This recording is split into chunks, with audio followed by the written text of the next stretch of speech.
Aira berdiri di belakang kerumunan tamu pernikahan, jantungnya berdegup kencang seperti akan meledak.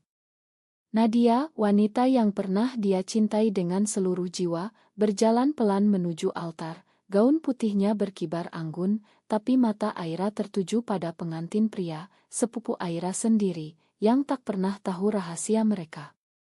Saat Nadia melirik ke belakang dan mata mereka bertemu sesaat, Aira merasa dunia runtuh, tapi dia harus diam, karena hari ini adalah akhir dari segalanya. Aira ingat pertama kali bertemu Nadia 2 tahun lalu, di pantai Kuta Bali selama liburan musim panas. Saat itu, Aira baru saja lulus kuliah arsitektur di Jakarta dan memutuskan untuk melarikan diri dari tekanan keluarga yang terus mendesaknya menikah. "Kapan kamu bawa calon suami pulang, Aira? Umurmu sudah 20 tilu, jangan biarkan orang bilang kamu perawan tua," kata ibunya berulang kali. Aira selalu tersenyum pahit, karena dia tahu rahasianya, dia tak pernah tertarik pada pria. Tapi di Indonesia, di mana norma agama dan masyarakat begitu ketat, mengakui bahwa dia lesbian adalah seperti bunuh diri sosial. Di pantai itu, Nadia muncul seperti angin segar. Dia adalah mahasiswi seni dari Yogyakarta, berlibur bersama teman-temannya.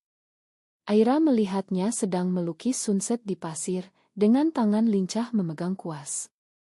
"Ma, lukisanmu indah sekali," kata Aira tanpa sengaja, dan Nadia tersenyum, mata hijaunya berkilau. "Terima kasih. Kamu mau coba?" Mereka berbincang sepanjang malam, tertawa tentang mimpi-mimpi mereka, dan Aira merasa sesuatu yang berbeda, getaran yang tak bisa dia abaikan. Malam itu, mereka berjalan di tepi pantai, air laut menyentuh kaki mereka, dan Nadia menyentuh tangan Aira pelan. "Aku merasa seperti sudah kenal kamu lama sekali," bisik Nadia. Aira tak menjawab, tapi hatinya berbunga. Itu adalah awal dari asmara musim panas yang dia pikir hanya sementara. Keesokan harinya, mereka bertemu lagi. Nadia mengajak Aira ke pasar seni Ubud, di mana mereka mencoba makanan lokal dan beroto bersama. Aira merasa bebas, jauh dari mata keluarga di Jakarta. Nadia bercerita tentang keluarganya yang konservatif di Surabaya, bagaimana ayahnya seorang ustadz yang mengharapkan dia menikah dengan pria baik-baik. "Aku tak mau hidup seperti itu," kata Nadia dengan suara tegas. "Aku ingin bebas, mencintai siapa saja yang aku mau." Kata-kata itu seperti api yang menyulut hati Aira.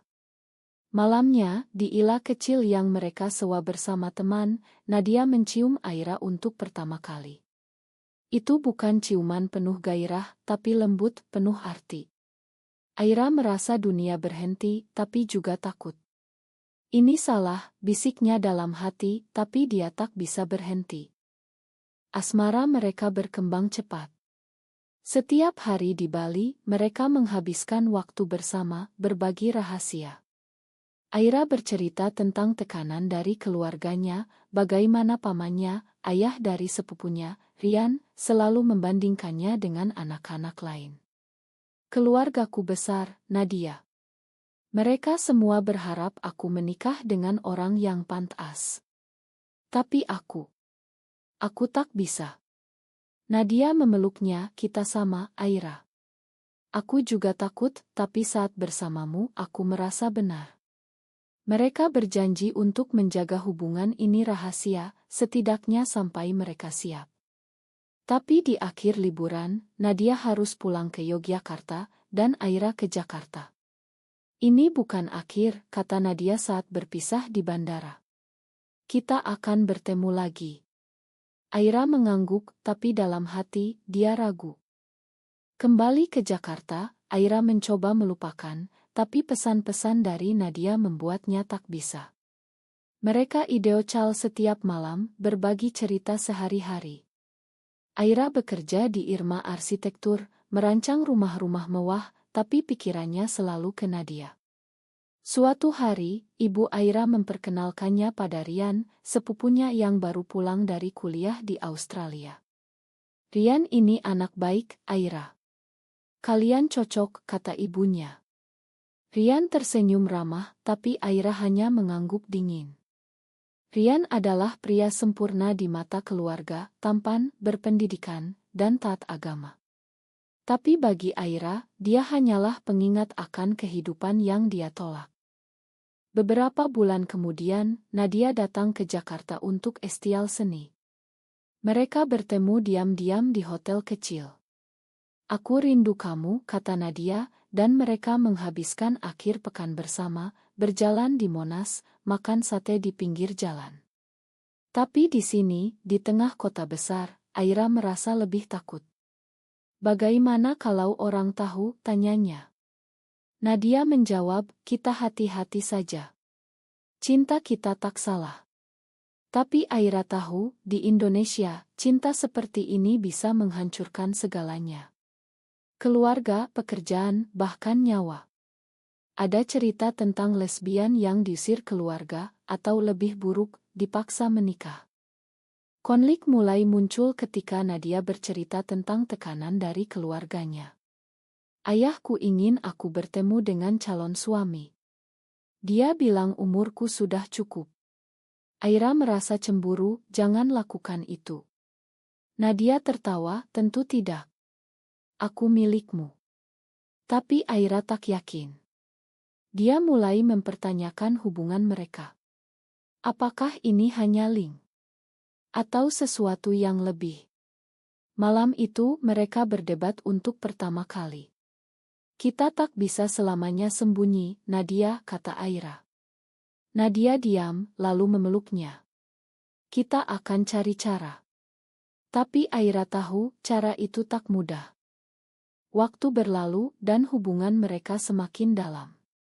Aira mulai berpikir untuk pindah ke Yogyakarta, tapi keluarganya tak setuju. Kamu harus di sini bantu bisnis keluarga, kata ayahnya. Suatu hari, kejutan datang. Rian datang ke rumah Aira dengan proposal bisnis.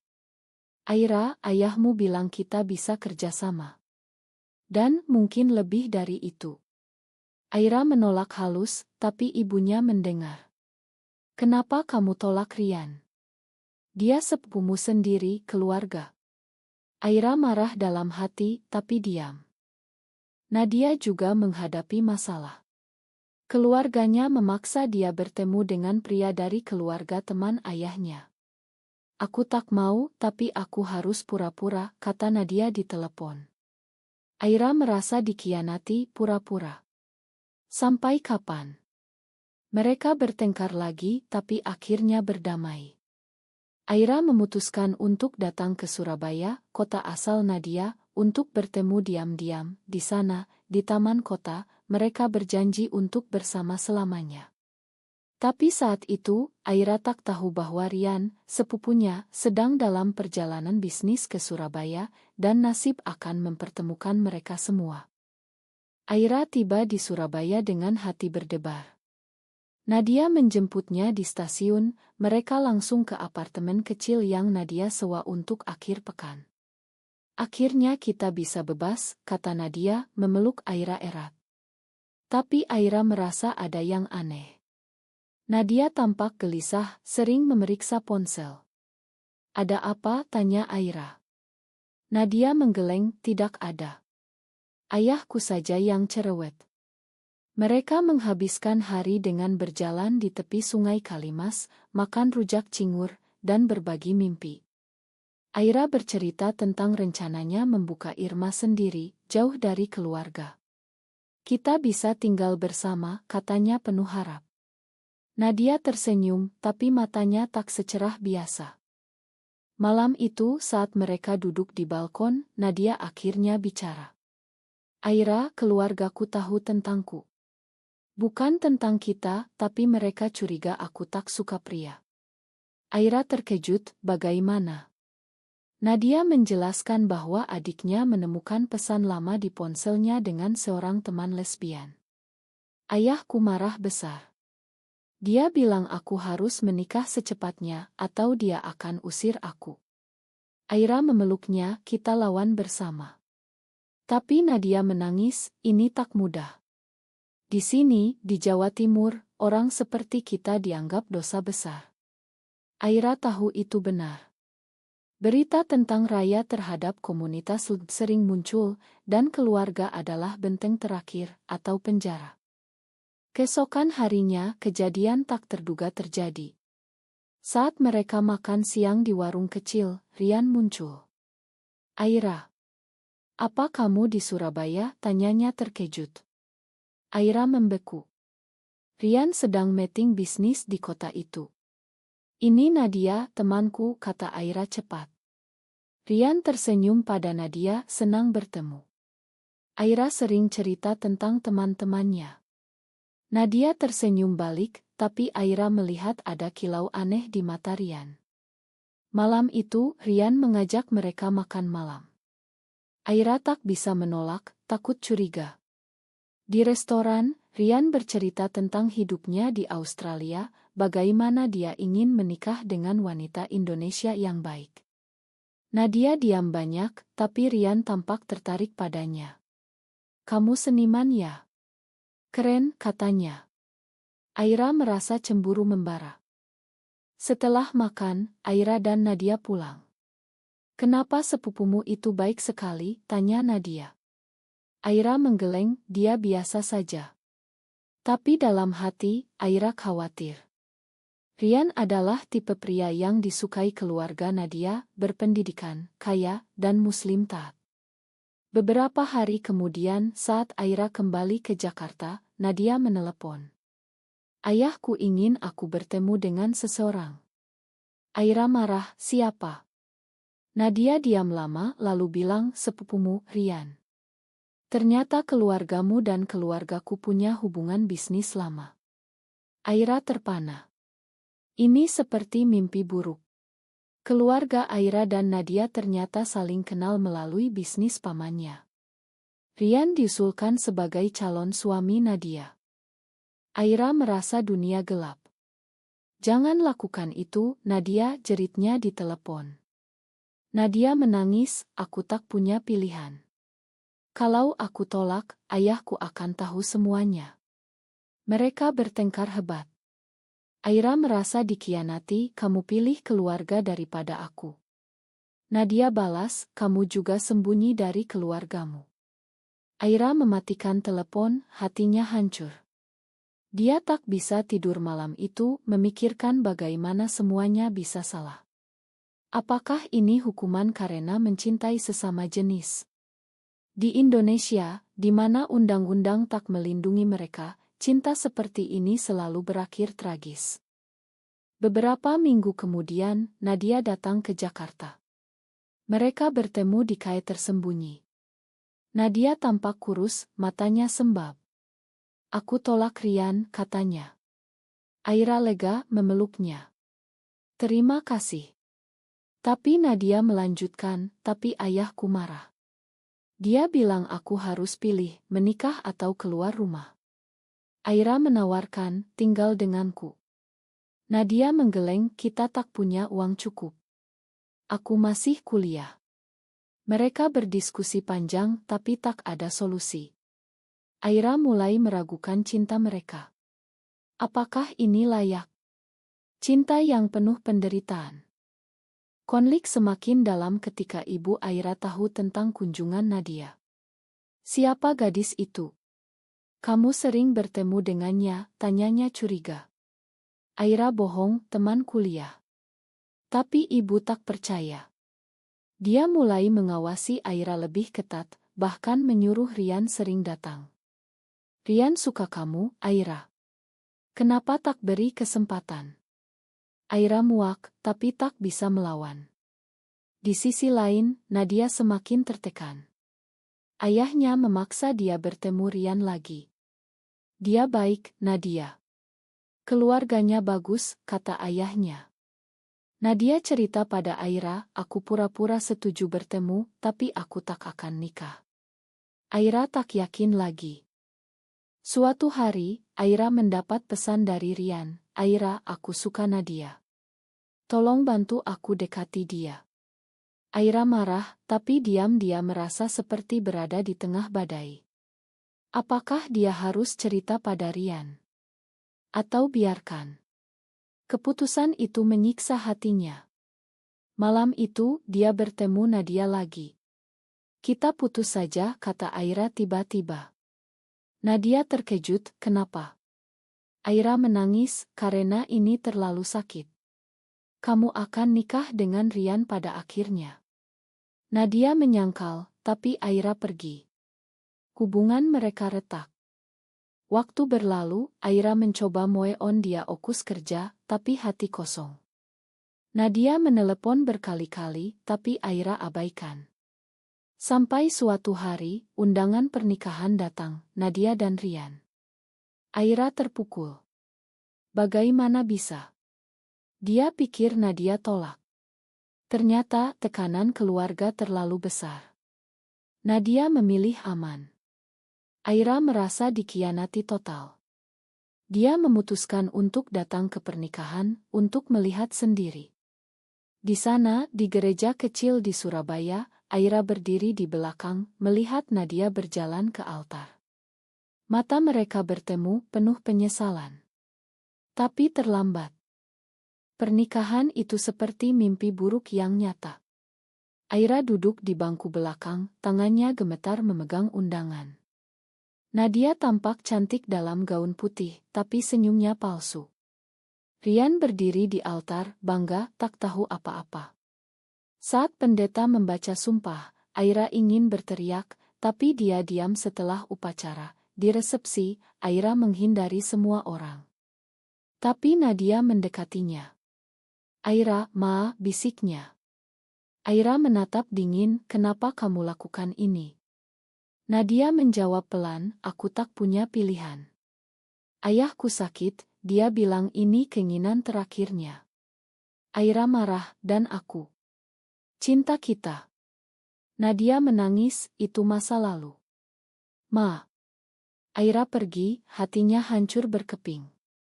Kembali ke Jakarta, Aira jatuh ke dalam depresi. Dia tak bisa kerja, sering menangis sendirian. Keluarganya curiga, tapi Aira bohong bilang stres kerja. Dalam hati, dia mempertanyakan segalanya. Apakah mencintai Nadia salah? Di Indonesia, masyarakat melihat lesbian sebagai penyimpangan. Berita tentang diskriminasi sering muncul, pengusiran, kekerasan, bahkan konversi terapi. Aira ingat temannya yang dipaksa menikah, dan sekarang hidup menderita. Apakah itu nasibnya juga?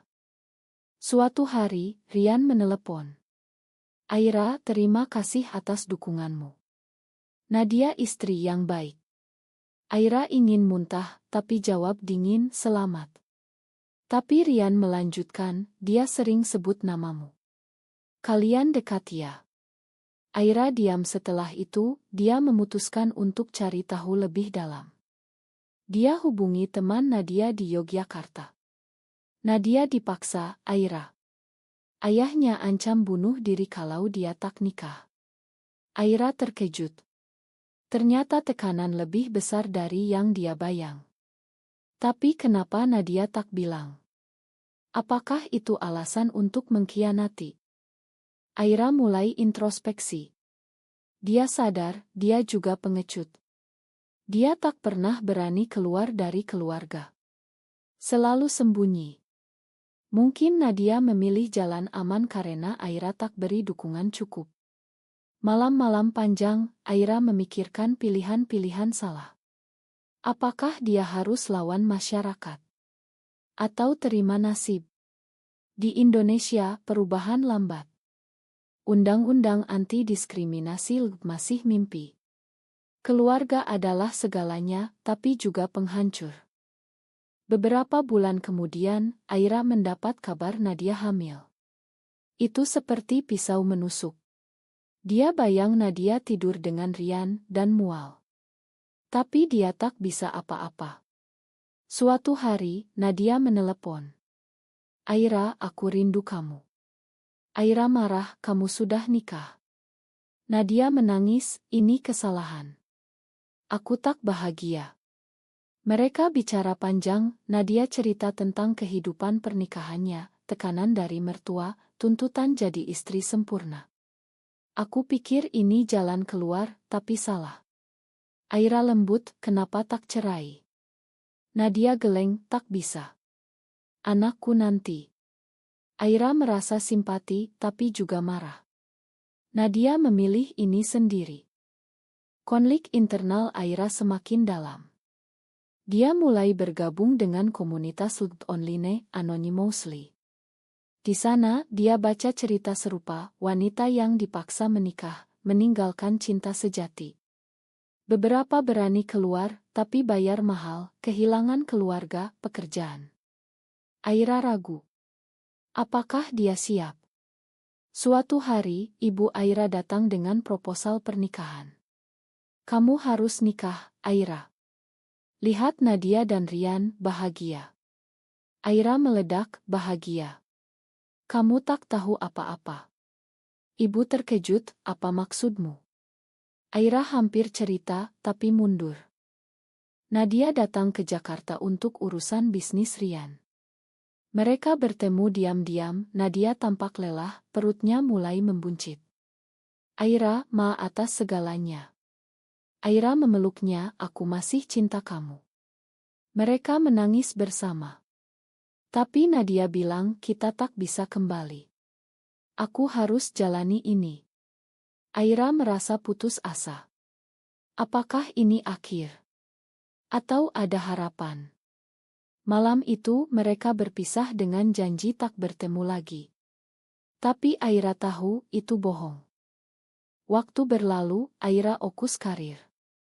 Dia promosi, tapi hati kosong. Suatu hari, berita datang, Nadia melahirkan anak laki-laki. Aira kirim ucapan, tapi tak datang. Rian bangga posting di media sosial. Aira lihat foto mereka, dan hancur lagi. Apakah Nadia bahagia? Atau pura-pura? Aira mulai mempertanyakan moralitas. Apakah mencintai sesama salah?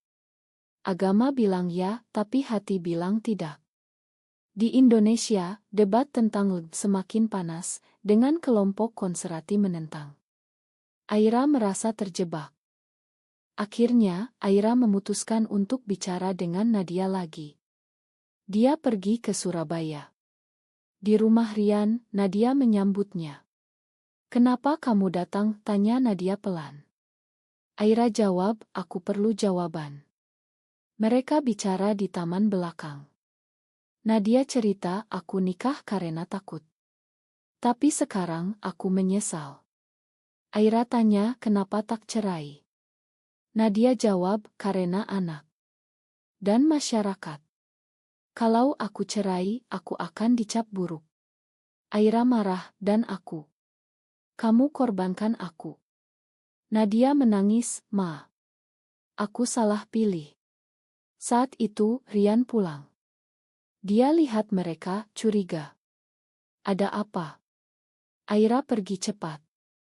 Setelah pertemuan itu, Aira kembali ke Jakarta dengan pikiran kacau. Rian menelepon, Aira, apa yang terjadi antara kamu dan Nadia? Aira bohong, tidak ada. Tapi Rian tak percaya.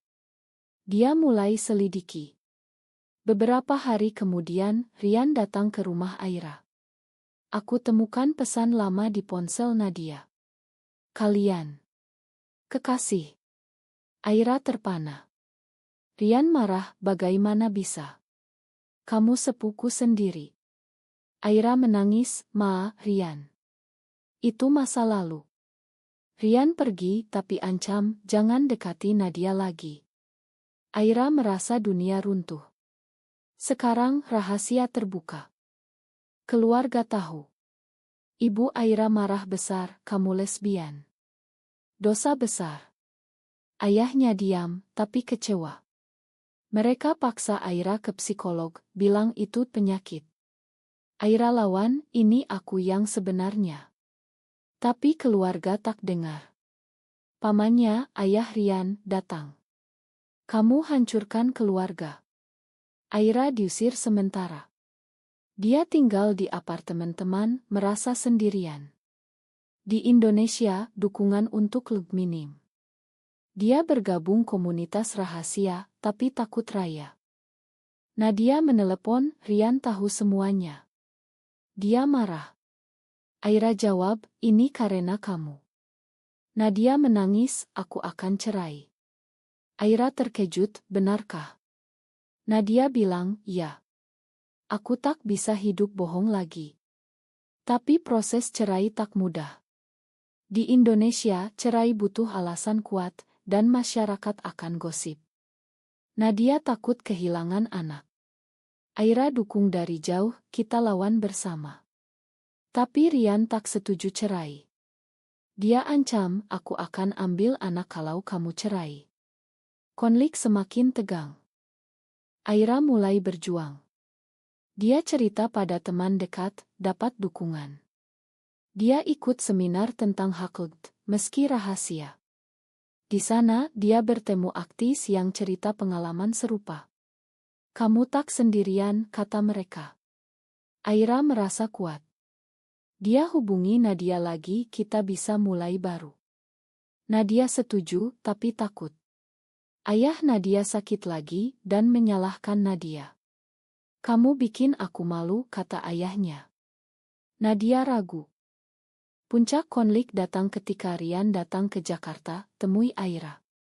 Kamu hancurkan pernikahanku, jeritnya.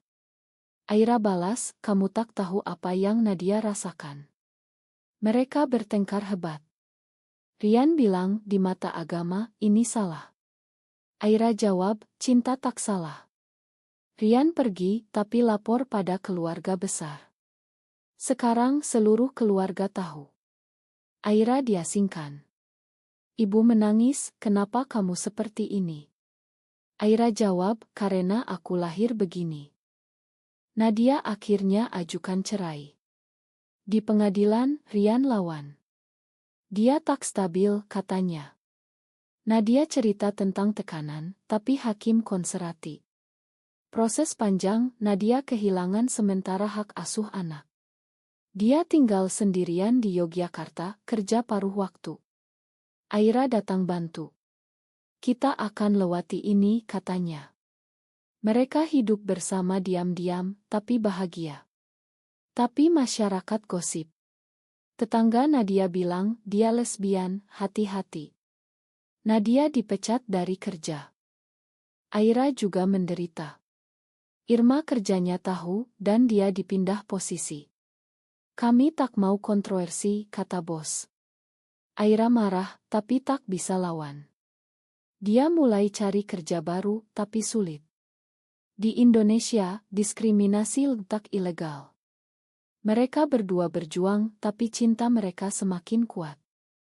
Ini harga yang harus kita bayar, kata Nadia. Aira setuju, tapi layak.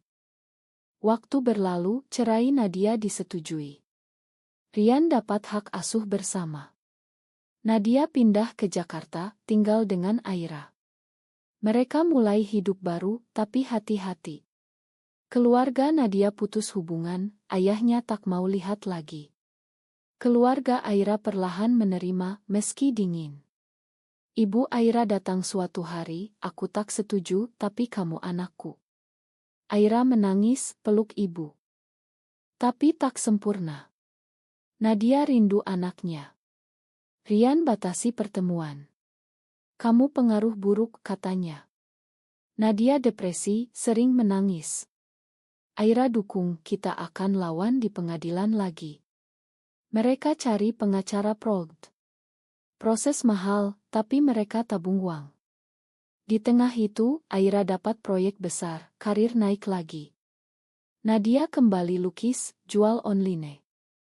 Mereka bangun hidup bersama. Hidup baru Aira dan Nadia penuh tantangan.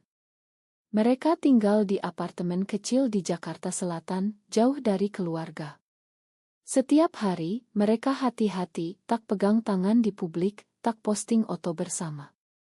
Di Indonesia, meski tak ada undang-undang anti-LGBT nasional, tapi daerah-daerah punya aturan lokal yang diskriminatif. Berita tentang penangkapan pasangan sesama jenis sering muncul, membuat mereka paranoid. Tapi cinta mereka jadi kekuatan. Kita sudah bayar mahal, jangan sia-siakan, kata Aira. Nadia setuju, ya, ini jalan kita. Anak Nadia kecil berusia 1 tahun jadi pusat konflik. Rian inginkan Nadia bertemu seminggu sekali, tapi selalu awasi. Suatu hari, saat Nadia ambil anak, Rian bilang, jangan ajar dia hal aneh. Nadia marah, dia anakku. Mereka bertengkar, dan Rian ancam kurangi waktu. Nadia pulang menangis. Aira peluk, kita cari cara hukum. Mereka hubungi Smhak anak dan Lt. Pengacara bilang sulit, tapi mungkin. Proses mulai lagi, mahal dan melelahkan. Sementara itu, Aira hadapi tekanan kerja. Kolega tahu tentang orientasinya, dan ada yang hindari. Kamu tak masalah ya, tanya bos. Aira jawab tegas, tidak, selama kerja baik. Tapi dia merasa terisolasi. Di rumah, Nadia dukung. Mereka bicara tentang mimpi, pindah ke Bali, buka galeri seni. Di sana lebih bebas, kata Nadia. Aira setuju, tapi uang belum cukup. Mereka kerja keras, tabung. Konflik puncak datang ketika ayah Nadia meninggal. Nadia datang ke pemakaman, tapi keluarga usir. Kamu tak layak di sini, kata saudaranya. Nadia hancur, pulang ke Jakarta. Aira peluk, mereka salah. Tapi Nadia ragu, mungkin aku yang salah. Kalau aku tak nikah dulu, ayah tak sakit. Aira lawan, tidak. Kamu korban sistem. Mereka bicara panjang tentang masyarakat Indonesia, bagaimana norma agama dan budaya tekan perempuan, apalagi Lt. Kita harus ubah, kata Aira. Nadia tersenyum lemah, mulai dari kita. Setelah itu, Nadia menang hak asuh lebih banyak. Pengadilan lihat Rian terlalu keras. Anak tinggal dengan mereka seminggu bergantian. Rian marah, tapi terima. Perlahan, hubungan membaik. Rian datang suatu hari, Ma atas semuanya. Aira terkejut, kenapa tiba-tiba? Rian jawab, aku lihat Nadia bahagia sekarang. Mungkin aku salah paksa. Mereka bicara damai. Rian akui, dia juga tekanan keluarga. Kita semua korban. Aira setuju. Hidup mereka stabil. Aira buka Irma kecil, Nadia jual lukisan sukses. Mereka pindah ke Bali seperti mimpi. Di sana komunitas lebih terbuka, meski masih hati-hati. Mereka ikut parade Pride rahasia, rasakan kebebasan. Tapi tak lupa harga yang dibayar, kehilangan keluarga, teman, stabilitas. Nadia bilang, apakah ini benar? Aira jawab, ya, karena kita bahagia. Tahun berlalu, mereka jadi panutan diam-diam untuk komunitas. Aira tulis blog anonimus tentang pengalaman, bantu orang lain. Nadia ajar seni pada anak muda Lt. Anak Nadia tumbuh, tahu tentang ibunya. Aku cinta kalian berdua, katanya suatu hari. Nadia menangis bahagia. Rian pun menerima, bahkan datang kunjungi. Tapi tak ada akhir bahagia sempurna. Masyarakat masih jugi. Ada ancaman online, gosip. Mereka lawan dengan kuat. Aira ingat awal, asmara musim panas yang jadi badai. Kita pilih jalan sulit, tapi benar, katanya. Nadia setuju. Pada akhirnya, pertanyaan tetap, apakah mencintai sesama jenis di masyarakat konservatif seperti Indonesia adalah pilihan yang salah, atau justru keberanian yang layak dibayar dengan segala pengorbanan?